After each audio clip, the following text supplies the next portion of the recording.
हरिहर। सभी भक्तगण ध्यान देंगे। जिन भक्तों का आज एक दिवसीय अनुष्ठान हो रहा है, वनडे की प्रक्रिया में भाग लिए हैं वो सभी भक्त, एवं जिन भक्तों का निःशुल्क महाहवन हो रहा है वो सब भक्त माँ के अभिषेक में माँ के मंदिर शीघ्रातिशीघ्र पहुँचे। वहाँ पर माँ का अभिषेक प्रारंभ होने जा रहा है।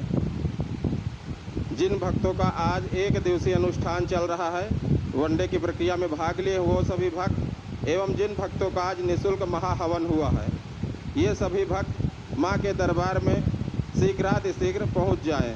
हरिहर। ओम ओम।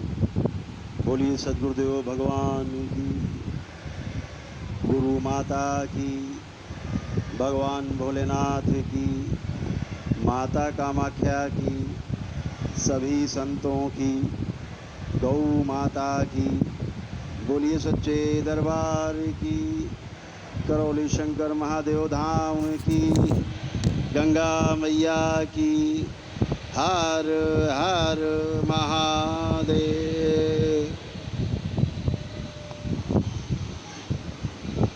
दरबार में सभी का बहुत बहुत स्वागत है।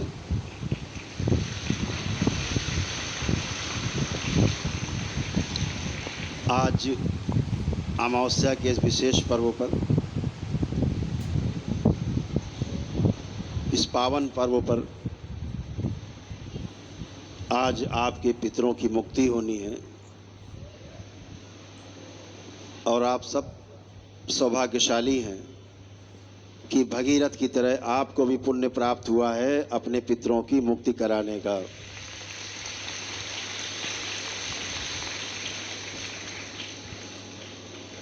इस संसार में सबसे बड़ा पुण्य अपने पितरों की मुक्ति का है।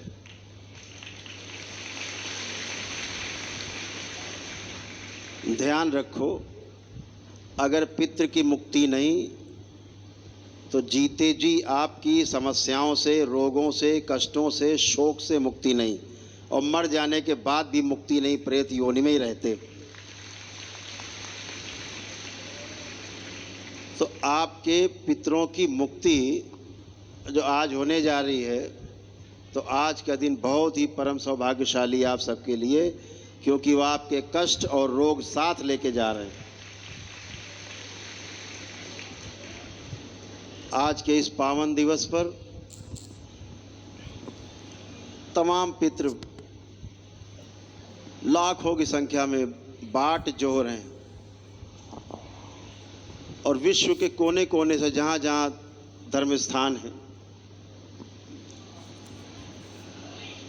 तमाम भक्त जो शरीर छोड़ चुके अपने अपने आराध्य की शरण में जा पहुँचे हैं, उन दिव्य स्थानों में, उन आराधना स्थलों में, मंदिरों में, पूजा घरों में, प्रार्थना घरों में, उनमें से जो मुक्ति के लिए आए हैं, तमाम आप सबके साथ भी आ जाते हैं यात्रा के दौरान।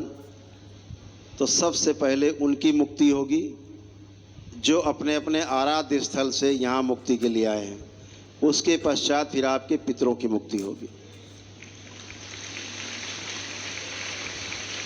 भगवान श्री कृष्ण श्रीमद् भागवत गीता में साफ साफ कहते हैं, अध्याय 9 श्लोक 25 में, कि जो जिसकी पूजा करेगा, जिंदा में भी उसके साथ और मर जाने में उसके साथ ही रहना पड़ता है। भूत प्रेत की पूजा करोगे तो भूत प्रेतों के साथ जिंदा में रहना होगा और मर जाने के बाद भी भूत प्रेतों के बंधन में रहोगे, कभी मुक्ति नहीं मिलेगी। इसलिए भूत प्रेतों की पूजा, दरगाह मजार की पूजा, झाड़ फूक, टोना टोटका, जादू टोना, इन सब से दूर रहना है। ये हमेशा ध्यान रखना, ये आपको नरक में ले जाता है, जिंदा में भी और मर जाने के बाद भी मुक्ति नहीं होती।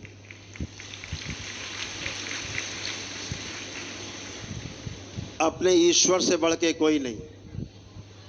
ईश्वर से आराधना, उसकी पूजना, उसकी वंदना, आपकी आस्था, आपका विश्वास और आपकी श्रद्धा के तहत होती है, और आपने प्रार्थना और अपने संकल्प से आप स्वस्थ होते हो। दूसरा कोई रास्ता नहीं है आपके स्वस्थ होने का।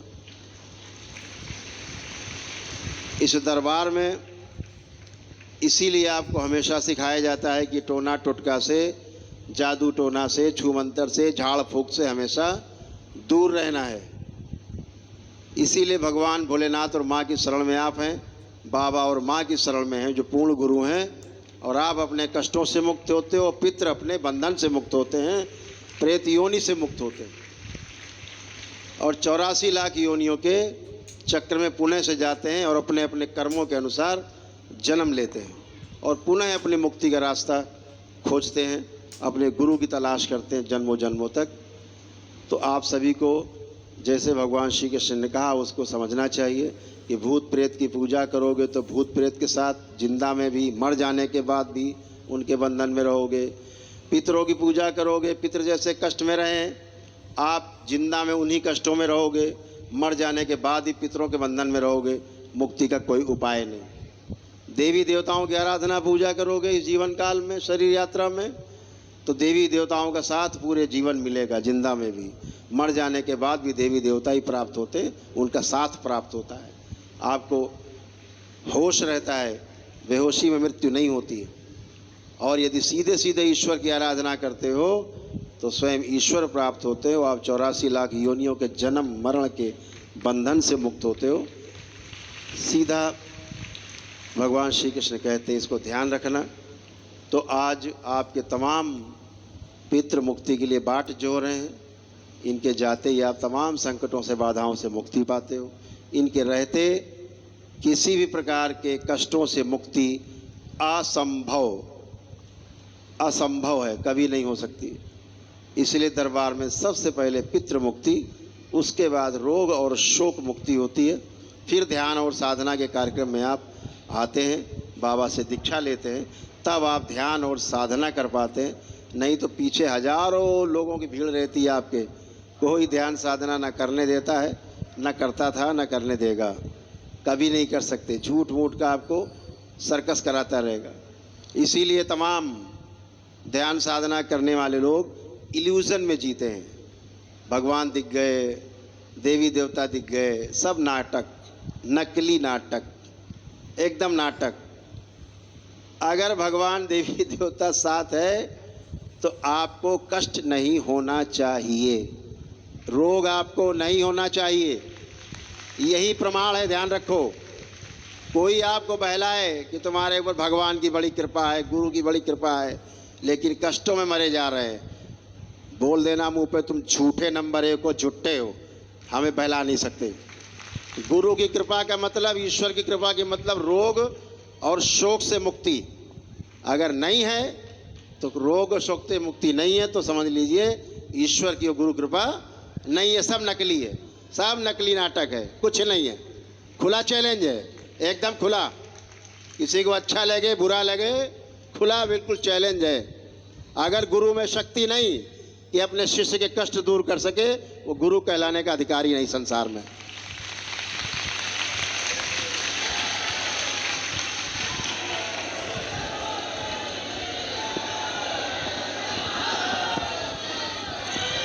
इस दरबार का जन्म इसीलिए हुआ है, पोल खोलने के लिए, पोले खोलने के लिए हुआ है लोगों की।